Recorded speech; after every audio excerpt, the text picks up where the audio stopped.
NFL Week 17, Sunday Night Football. The NFL used their flex scheduling powers to give us a good one here with the Bears and Niners. I have a strong opinion on both the spread and total in this game, which I'll discuss in this video.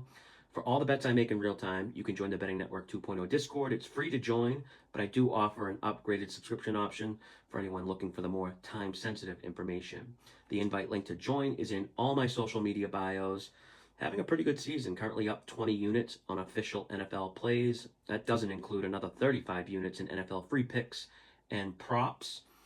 Looking to close out the season hot and roll right into NBA playoffs and baseball season. But as far as this Sunday night game goes, both teams are something to play for. Both are two of the hottest teams to bet on against the spread since November 1st. Niners being the most profitable at 6-1, risking 100 on them. Their last 7 games, you'd be up 455. Bears have been good against the number as well after starting the season 0-2 straight up. Bears have gone 11-2 straight up since week 3. Niners enter the game on a short week with travel. Remember, they were in Indy on Monday night, had to travel back home. The Bears actually have an extra day of rest, having played last Saturday.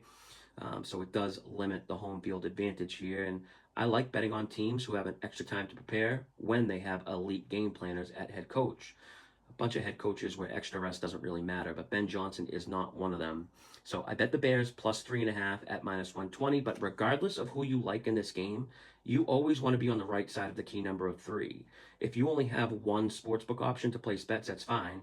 If you're betting for fun and entertainment, do whatever you want. But just understand, you don't stand a chance at winning long term.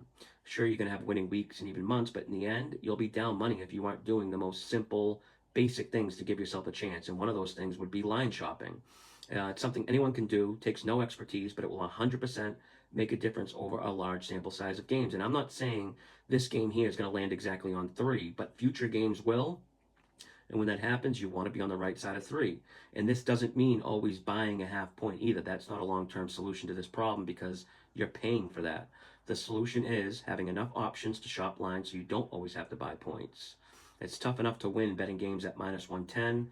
Never mind when you start getting into minus 120, minus 125. So if you like San Fran, there's plenty of options to bet minus 3. If you like the Bears, you should be able to get plus 3.5 without laying a ton of juice. Now, I'm on the Bears here in this game, but I also like the over. We have 2 offensive-minded head coaches and 2 teams that I have labeled as over teams. San Fran's a bit easier to identify as an over team on the season. They're top 10 offense, number 2 offense, in, according to success rate, bottom 10 defense. But when you filter down to just the games with Brock Purdy as the starter, this is the number 1 passing offense in the league. The Bears, although they're still technically top 10, I think they're actually better than their numbers show. They've not only played an above league average defense the past month, but they played them in less than ideal scoring conditions, either freezing temps and winds. This game here in San Fran will be the first game in over a month versus a below league average defense and in normal weather conditions, above 50 degrees with no wind. I think the Bears put up points, but I also think they'll allow a fair share of points. There's a reason why the Bears defense shows a 13-spot gap between EPA per play allowed and success rate, and that's because they've benefited greatly from turnover luck. The Bears defense has 31 takeaways, 21 of them INTs, but as we know, there's a lot of randomness and variance within turnovers, and that's why success rate is a more accurate measurement of a team and how they perform on a down-to-down basis. Also, I think a defense like the Bears is kind of weakened against a quarterback like Purdy, who doesn't force the ball into tight windows or take too many chances. Only problem here with the total, it's moved a little bit too much for me to recommend a bet on the over at 52.5. So for the official Sunday night free play, I'm going to just go with the Bears plus 3.5. Hopefully we don't need another late game come from behind win with the Bears. The Bears have not only won 6 games while trailing in the final 2 minutes of the game, they're number 1 in fourth quarter win percentage over expectation. A league leading 3.1 more wins than expected.